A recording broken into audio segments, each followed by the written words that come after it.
61वां अध्याय श्री कृष्ण जी के वंश का वर्णन। श्री सुखदेव जी बोले, हे परीक्षित, श्री नारायण जी की सभी स्त्रियों से 10-10 अत्यंत सुंदर श्याम वर्ण पुत्र एवं परम सुंदरी एक एक कन्या उत्पन्न हुई। फिर उनसे इतना वंश बढ़ा कि उसकी कोई गणना नहीं की जा सकती। हे राजन, अब हम श्री मुरली मनोहर की संतानों के नाम कहते हैं, सुनो। रुक्मणी से प्रद्युमन आदि, सत्यभामा से भानु आदि, जामवती से साम आदि, कालिंदी से श्रुत आदि, सत्या से वीर आदि, लक्ष्मणा से प्रघोष आदि, मित्रविंदा से व्रक आदि तथा भद्रा के संग्रामजित आदि पुत्रों का जन्म हुआ। बलभद्र जी की रेवती नामक पत्नी से ताम्रकेतु तथा दत्तमान नामक 2 पुत्र उत्पन्न हुए। हे परीक्षित, उनकी 16,100 पत्नियों के भी इसी भांति अनेक पुत्र हुए। प्रद्युमन जी के मायावती रति के अतिरिक्त भोजकट के राजा रुक्मी की पुत्री रुक्मावती पत्नी थी। उस रुक्मावती के गर्भ से परम तेजस्वी अनिरुद्ध जी का जन्म हुआ। इस भांति भगवान श्री कृष्ण के पुत्रों की संख्या 1,61,080 थी और नाती पोतों को मिलाकर 1 करोड़ से अधिक थी। राजा परीक्षित बोले, हे भगवान, वह रुक्मी तो भगवान श्री कृष्ण से शत्रुता रखता था, फिर उसने अपनी पुत्री रुक्मावती प्रद्युमन जी को क्यों कर ब्याह दी? श्री सुखदेव जी बोले, हे परीक्षित, प्रद्युमन जी साक्षात कामदेव के अवतार थे। उनके रूप लावण्य को देखकर रुक्मी की पुत्री रुक्मावती ने स्वयं उन्हें वरमाला पहना दी थी। तब प्रद्युमन जी बलपूर्वक रुक्मावती को युद्ध में जीत लाए। उधर रुक्मी ने भी रुक्मणी को प्रसन्न करने के लिए इस विवाह संबंध में कोई विघ्न न डाला। रुक्मणी जी के 10 पुत्रों के अतिरिक्त एक अति सुंदर कन्या भी थी। उसका नाम चारुमती था, जिसका विवाह कृतवर्मा के पुत्र बलि के साथ कर दिया था। हे परीक्षित, उस रुक्मी ने अपनी पौत्री रोचना का विवाह अपनी बहन रुक्मणी जी के पौत्र अनिरुद्ध के साथ कर दिया। यद्यपि रुक्मी यह जानता था कि इस प्रकार के विवाह संबंध अनुचित हैं, किंतु फिर भी रुक्मणी जी को प्रसन्न करने के लिए उसने ऐसा कर दिया। हे परीक्षित, कुछ समय बीतने पर श्री कृष्ण बलराम जी को साथ ले अनिरुद्ध का विवाह करने के हेतु बड़ी धूमधाम से भोजकट नगर में जा पहुंचे। वहां रुक्मी ने अन्य राजाओं को साथ ले आगे आकर उनका स्वागत किया तथा सभी बारातियों को सम्मान पूर्वक ठहराया। जब विधि विधान सहित विवाह हो चुका, तब उस समय कलिंग देश के राजा तथा अन्य कई राजाओं ने रुक्मी से यह कहा, हे रुक्मी, तुमने श्याम बलराम को इतना दहेज दिया है, फिर भी उन्होंने उसे कुछ नहीं समझा है। हमें एक तो इस बात का सोच है, दूसरे हमारे मन से उस दिन की कसक भी नहीं जाती जब रुक्मणी हरण के समय तुम्हारी दुर्दशा हुई थी। इसलिए तुम बलराम को हमारे स्थान पर बुला दो, हम चौपड़ खेलकर उनका सब धन जीत ले। हे परीक्षित, उन राजाओं के ऐसे वचन सुनकर रुक्मा अग्रज को भी पिछली बातें याद करके क्रोध उत्पन्न हुआ। तब उसने बलराम जी के पास जाकर इस प्रकार कहा, हे बलभद्र जी, सब राजाओं ने आपको दंडवत कहकर चौपड़ खेलने के लिए बुलाया है, सो आप उनकी अभिलाषा पूर्ण कीजिए। यह सुनकर जब बलराम जी राजाओं के पास पहुंचे तो सबने उनका बड़ा स्वागत सत्कार किया। तदुपरांत चौपड़ बिछाकर रुक्मी तथा बलराम जी जुआ खेलने लगे। उस खेल में बलभद्र जी 10 बाजी हारते चले गए। तब रुक्मी ने अभिमान में भरकर उनसे यह कहा कि तुम सब धन तो हार बैठे, अब क्या खेलोगे? कलिंग देश का राजा भी बलराम जी के ऊपर हंसने लगा। यह देखकर बलराम जी ने 1,00,000 मोहरों की बाजी लगाई।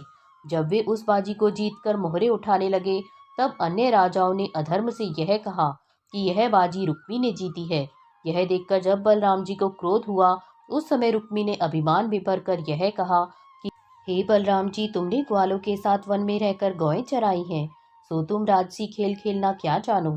यह सुनकर बलराम जी ने अपने क्रोध को दबाकर 10 करोड़ मोहरों की एक और बाजी लगा दी। उस बाजी को भी उन्होंने जीता, परंतु राजाओं ने झूठ बोलकर रुक्मी को जिताना चाहा। उस समय बलभद्र जी ने क्रोध करके यह कहा, हे रुक्मी, तूने रिश्तेदारी करके भी हमसे शत्रुता नहीं त्यागी, अतः अब चाहे रुक्मणी भला माने या बुरा, मैं तुझे मारे बिना नहीं छोड़ूंगा। इतना कहकर श्री बलभद्र जी ने अपने हल मूसल द्वारा रुक्मी को मार डाला। यह देखकर जब कलिंग देश का राजा उठकर भागने लगा, तब बलराम जी ने घूंसे मारकर उसके भी दांत तोड़ डाले। इसी प्रकार किसी के हाथ तथा किसी के पांव उन्होंने तोड़ दिए। तदुपरांत बलराम जी ने श्री मुरली मनोहर के पास आकर सब वृतांत कह सुनाया। फिर वे दोनों भाई दूल्हा दुल्हन रुक्मणी तथा बारातियों को साथ लेकर द्वारका लौट आए। उस समय सब द्वारका वासियों ने अत्यंत आनंद मनाया। 62वां अध्याय उषा अनिरुद्ध विवाह। इतनी कथा सुनकर राजा परीक्षित ने कहा, हे सुखदेव जी, अब आप कृपा करके अनिरुद्ध विवाह की कथा सुनाइए। श्री सुखदेव जी बोले, हे राजन, मैं उस कथा को सुनाता हूँ, तुम ध्यान देकर सुनो। ब्रह्मा जी के वंश में प्रहलाद का पुत्र विरोचन एवं विरोचन का पुत्र राजा बलि हुआ। राजा बलि के 100 पुत्र हुए, जिनमें बड़ा पुत्र बाणासुर अत्यंत बलि, सत्यवादी तथा धर्मात्मा था। शोणितपुर उसकी राजधानी थी। वह ब्रह्मचर्य पूर्वक रह नित्य कैलाश पर्वत पर जाकर शिवजी की पूजा करता था। शिवजी ने प्रसन्न होकर पार्वती सहित उसे दर्शन दे वर मांगने के लिए कहा। उस समय बाणासुर ने यह प्रार्थना की कि हे प्रभु, आप मुझे पहले तो अमर कर दें, फिर 14 भुवनों का राज्य देकर ऐसा पराक्रमी बना दें कि मुझे युद्ध में कोई न जीत सके। यह सुनकर शिवजी ने उसे एक सहस्त्र भुजाएं देकर यह कहा, हे बाणासुर, तू अपनी मनोकामना प्राप्त करके निश्चल राज्य करेगा तथा तुझे युद्ध में कोई नहीं जीत सकेगा। तब बाणासुर ने तीनों लोगों को जीत लिया तथा सुखपूर्वक राज्य करने लगा। इतने पर भी वह प्रतिदिन कैलाश पर्वत पर जाकर श्री शिवजी की पूजा किया करता था। उसकी निष्ठा देखकर शिवजी ने यह वरदान और दिया कि हम तेरे नगर की सदैव रक्षा किया करेंगे। उस दिन से शिवजी शोणितपुर में रहकर उसकी रक्षा करने लगे। हे परीक्षित, जब बाणासुर से लड़ने के लिए 14 भुवनों में कोई योद्धा नहीं रहा, बड़े बड़े पर्वतों को उठाकर एक दूसरे के ऊपर पटकने लगा। फिर भी जब उसके लड़ने की अभिलाषा पूरी नहीं हुई, तब उसने शिवजी के पास जाकर यह कहा, हे महाप्रभु, अब तीनों लोकों में मुझे अपने समान योद्धा कोई नहीं दिखाई देता। सभी दिक्पाल मुझसे हार चुके हैं तथा बड़े बड़े पर्वतों को मैंने ध्वस्त कर दिया है।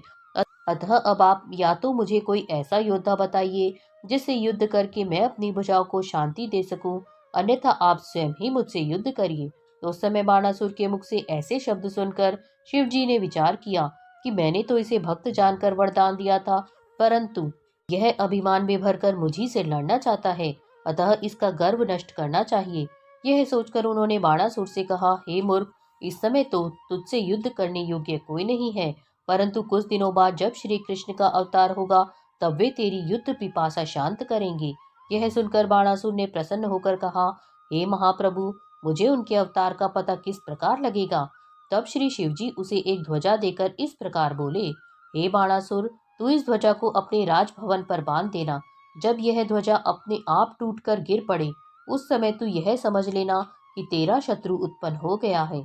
यह सुनकर बाणासुर उस ध्वजा को लेकर अपने घर लौट आया तथा बाणासुर की बाणावती नामक स्त्री से उषा नामक एक कन्या ने जन्म लिया।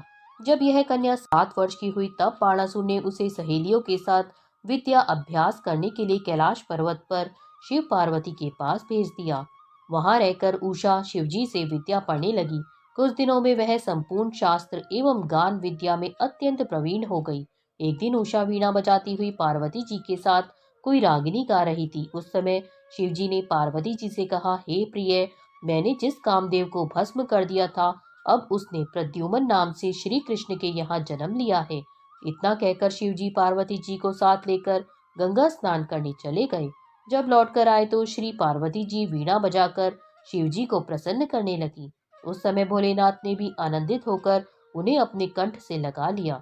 उस दृश्य को देखकर उषा के हृदय में भी यह अभिलाषा उत्पन्न हुई कि यदि मेरे भी पति होता तो मैं भी उसे इसी प्रकार अपने गले से लगाकर प्रसन्न होती।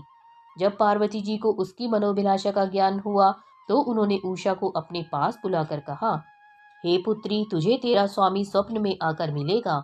इतना कहकर पार्वती जी ने उषा को विदा कर दिया। जब उषा 12 वर्ष की हुई, तब एक दिन अपने माता पिता के पास जाकर दंडवत किया। उस समय उसे देखकर बाणासुर ने उसके विवाह का निश्चय किया। हे परीक्षित, पार्वती जी के कहे अनुसार एक दिन उषा अपने पति का ध्यान धरती हुई जब सोई, तो उसने स्वप्न में यह देखा कि एक श्याम वर्ण सुंदर पुरुष कमल नयन पीताम्बर पहने, रत्न जटित किरीट मुकुट तथा आभूषण धारण किए, रेशमी उपरना ओढ़े उसके सामने खड़ा हुआ है। उषा उसे देखकर जब लज्जित हुई तो उसने हंसकर उसे अपने कंठ से लगा लिया। उसी समय उसकी आंख खुल जाने के कारण उसके मन की इच्छा मन में ही रह गई। जब उषा ने जगने पर उस पुरुष को नहीं देखा, तब वह अत्यंत व्याकुल होकर यह कहने लगी कि अब इस प्राण प्यारे के बिना मेरी रात किस प्रकार कटेगी। इस प्रकार जब वह स्वप्न में अनिरुद्ध को देखकर व्याकुल हुई तथा दूसरे दिन तक शैया से नहीं उठी, तो उसकी सहेलियां आपस में यह विचार करने लगी कि क्या कारण है कि जो उषा अभी तक सोकर नहीं उठी। जब सहेलियों ने उसके कमरे में जाकर उसे व्याकुल देखकर समझाया, तब उसने विरह के कारण किसी की बात पर ध्यान नहीं दिया। तदुपरांत कुंभांड की पुत्री चित्ररेखा ने उससे इस प्रकार कहा, हे राजपुत्री, तुम्हें ऐसा कौन सा दुख है जिसके कारण तुम इतनी व्याकुल हो रही हो। मैं तुम्हारी कृपा से इतनी सामर्थ्य रखती हूँ कि 14 भुवनों में जाकर प्रत्येक कार्य करके ला सकती हूँ। श्री ब्रह्मा जी के वरदान से मेरे साथ आठों प्रहर श्री शारदा जी रहती हैं। यदि तुम मुझे अपने मन का हाल बता दो तो मैं तुम्हारी पूरी सहायता करूंगी। चित्ररेखा के मुख से ऐसे शब्द सुनकर उषा ने उसके समीप जा धीरे से यह कहा, हे सखी, आज रात्रि को स्वप्न में एक श्याम वर्ण अति सुंदर पुरुष मेरी शैया पर आ बैठा था। उसने अपनी प्रेम भरी बातों से मेरा हृदय हर लिया। जब मैं लज्जा त्याग कर उससे मिलने के लिए भुजा बढ़ा उठी तो अचानक नींद खुल जाने से वह अदृश्य हो गया। हे आली, एक दिन पार्वती जी ने मुझसे यह कहा था कि तेरा पति तुझे स्वप्न में आ मिलेगा, तब तू उसे ढूंढवा लेना। सो वही मेरा पति आज रात्रि को स्वप्न में मेरे पास आया था, परंतु अब मैं उसे किस प्रकार ढूंढवाऊं। इतना कहकर जब उषा ठंडी श्वासें लेने लगी, तब चित्ररेखा ने उससे इस प्रकार कहा, हे सखी, तुम घबराओ नहीं। तुम्हारे चित्त को चुराने वाला जहाँ कहीं भी होगा, मैं उसे वहां से ढूंढ लाऊंगी। यदि तुम कहो तो संसार में जितने भी सुंदर पुरुष हैं, मैं उन सब की तस्वीर बनाकर तुम्हें दिखा दूं। उनमें जो तुम्हारा प्राण प्यारा हो उसे तुम पहचान लेना। तत्पश्चात मैं उसे तुम्हारे पास ला दूंगी। यह सुनकर जब उषा ने आज्ञा दे दी तो चित्ररेखा ने चित्र बनाना आरंभ कर दिया। देवता, गंधर्व, किन्नर तथा राजाओं की तस्वीरों में जब उषा को अपना प्राण प्यारा नहीं मिला, तब चित्ररेखा ने श्री कृष्ण एवं प्रद्युम्न की तस्वीरें खींचकर दिखाई। उन्हें देखकर उषा ने लज्जित हो चित्ररेखा से कहा कि सखी, मेरा प्राण प्यारा इसी वंश में होगा। यह सुनकर जब चित्ररेखा ने अनिरुद्ध का चित्र खींचा तो उषा ने उसे देखकर अचेत हो गई। कुछ देर बाद जब उसे होश आया तो कहने लगी, हे आली, इसी ने मेरे चित्त को चुराया है। यदि यह मुझे नहीं मिला तो इसके विरह में मेरे प्राण चले जाएंगे। तब चित्ररेखा ने कहा, हे उषा, यह श्री कृष्ण के पौत्र तथा प्रद्युम्न के पुत्र अनिरुद्ध का चित्र है। यह द्वारकापुरी में रहता है, जहाँ श्री कृष्ण का सुदर्शन चक्र हर समय नगर की रक्षा करता रहता है। यह सुनकर उषा उदास होकर कहने लगी, हे सखी, फिर तू वहां जाकर मेरे प्राणनाथ को किस प्रकार ला सकेगी। चित्ररेखा बोली, मैं तुम्हारे लिए एक बार उपाय करके देखती हूँ। इतना कहकर चित्ररेखा चील का रूप बनाकर वहां से उड़ चली और द्वारकापुरी के पास जा पहुंची। वहां नारद जी के कहने पर चित्ररेखा वैष्णव का स्वरूप धरकर द्वारकापुरी में घुस गई। तदुपरांत चित्ररेखा अनिरुद्ध के महल में पहुंचकर उसे शैया सहित सोते हुए उठाकर उषा के पास ले आई।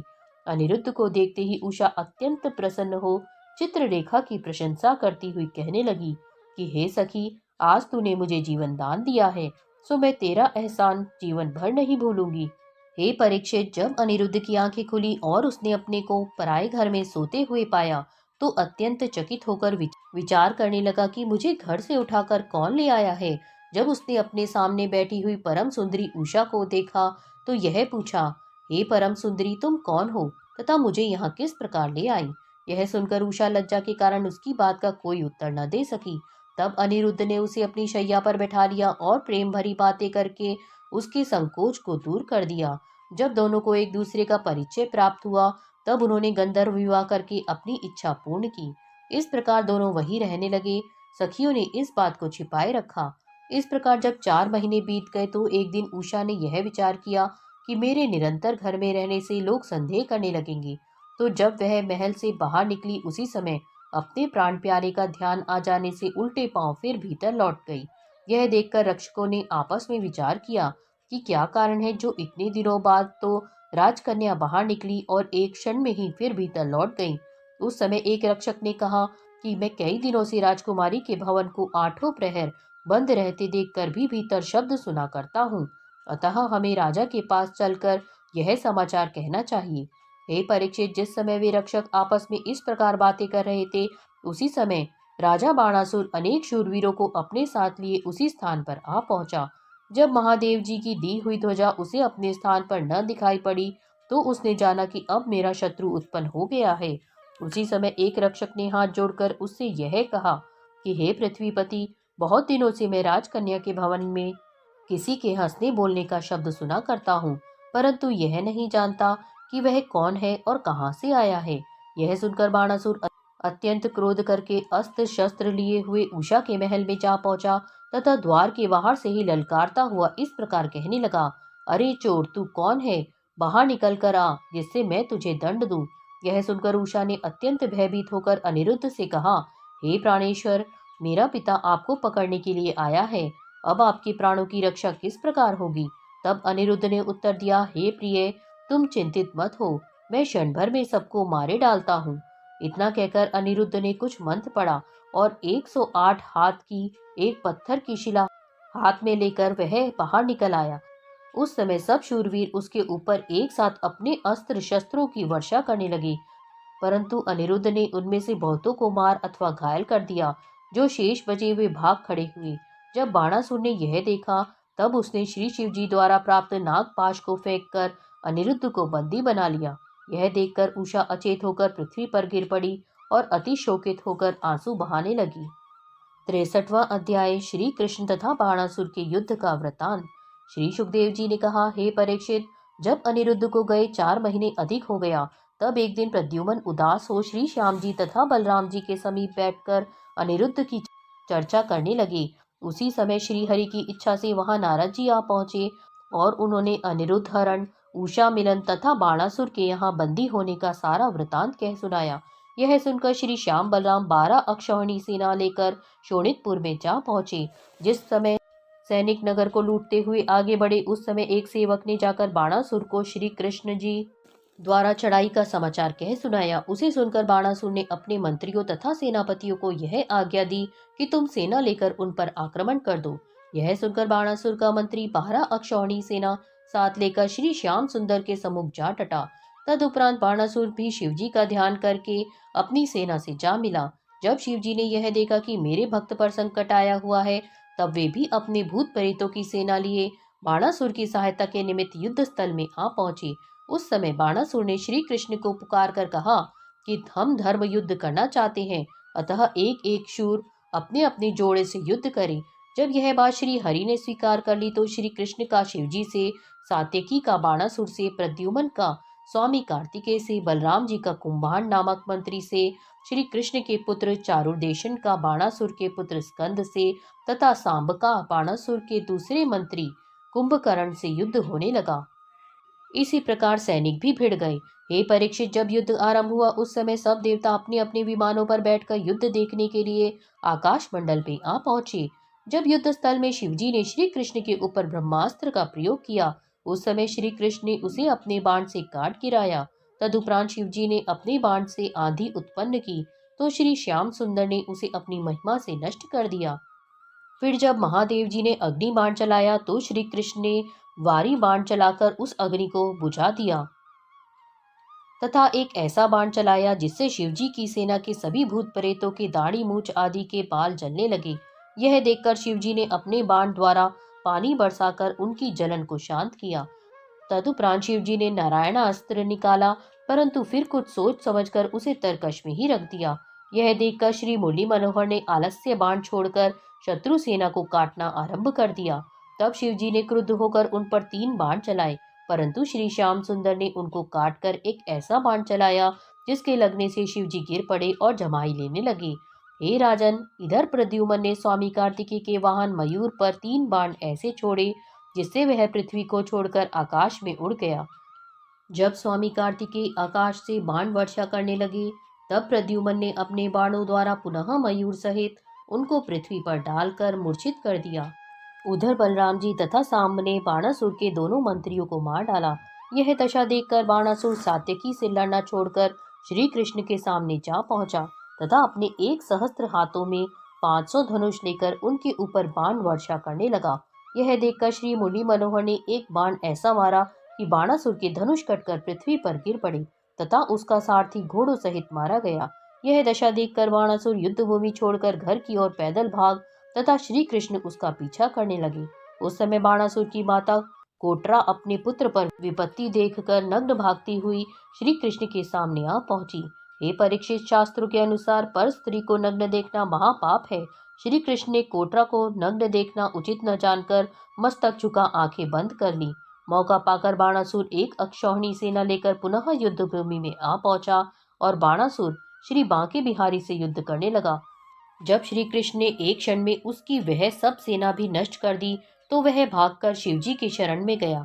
तब शंकर जी ने अत्यंत कराल विषम ज्वर को श्री मुरली मनोहर की सेना में भेजा। उसे देखकर त्रिलोकीनाथ ने शीत ज्वर को उससे युद्ध करने को भेज दिया।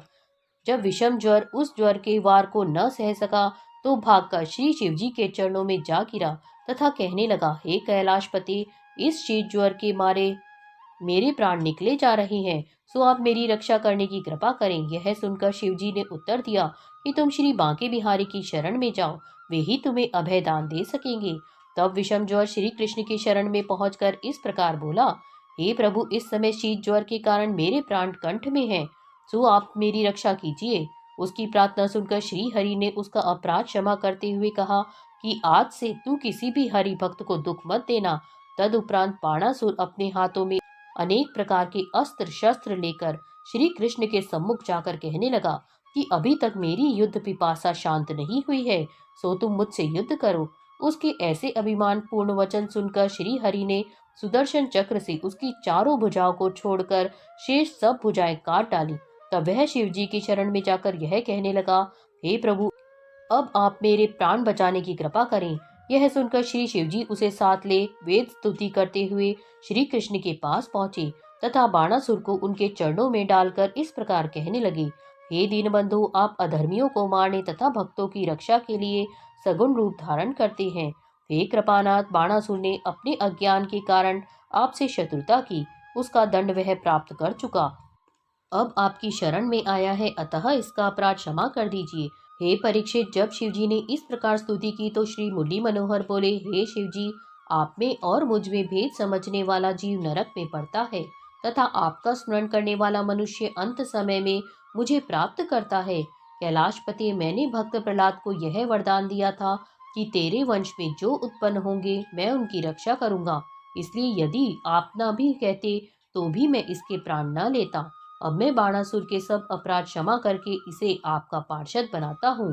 हे परीक्षित, श्री श्याम सुंदर के ऐसे वचन सुनकर बाणासुर उनके चरणों पर गिर पड़ा। तदुपरांत हाथ जोड़कर कहने लगा, हे प्रभु, जिस प्रकार आपने कृपा करके मुझे अपना दर्शन दिया, उसी प्रकार अब अपने चरणों से मेरा घर पवित्र कीजिए तथा उषा के साथ अनिरुद्ध का विवाह करके उन्हें अपने साथ ले जाइए। यह सुनकर श्री कृष्ण प्रसन्न होकर बलराम जी सहित उसके घर गए। उसने सबका आतिथ्य करने के उपरांत बड़ी धूमधाम से शास्त्र अनुसार अपनी पुत्री उषा का अनिरुद्ध के साथ विवाह कर दिया तथा दहेज में स्वर्ण, रत्न, आभूषण, दास दासी आदि बहुत सा सामान दिया। तदुपरांत श्री मुरली मनोहर बाणासुर को राज सिंहासन पर बैठा दूल्हा दुल्हन को साथ लेकर प्रसन्नता पूर्वक द्वारकापुरी में लौट आए। उन्हें देखकर सभी द्वारका वासियों ने बड़ा आनंद मनाया तथा घर घर मंगलाचार हुआ। हे परीक्षित, इस कथा के श्रवण से युद्ध में विजय प्राप्त होती है।